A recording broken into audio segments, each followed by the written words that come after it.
L'aventure. L'aventure et le caractère indispensable d'aller conquérir des terres inconnues, pas seulement en Amérique, mais sur le plan de la technologie, sur le plan de l'automobile qui doit aujourd'hui se réinventer. Michel Vaillant a toujours été à la pointe du sport automobile, mais aussi de la technologie. Et aujourd'hui, l'automobile est en train de vivre une période critique. Et on se demande qui vont être les nouveaux Louis Chevrolet, les nouveaux Henry Ford, qu'il y avait eu à l'époque. Et aujourd'hui, ce sont des gens comme Gilles de Pastor et comme l'équipe de Venturi, c'est-à-dire des gens qui vont prendre des risques à faire des choses que la moitié des gens comprennent, mais qui sont fondamentales et qui vont ouvrir des nouveaux territoires. Ce qui a toujours caractérisé les aventures de Michel Vaillant, c'est son ancrage dans la réalité. Alors les scénarios, c'est clair, c'est de la fiction, mais tout ce qui concerne la partie automobile, la partie sportive, technologique, on ne raconte pas d'âneries, c'est extrêmement réaliste.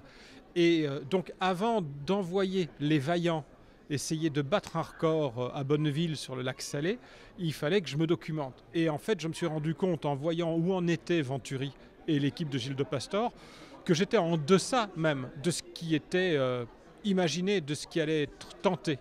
Et donc c'est extrêmement intéressant de confronter la fiction avec la réalité, parce qu'on est aujourd'hui dans une époque automobile où c'est la fiction qui guide les orientations.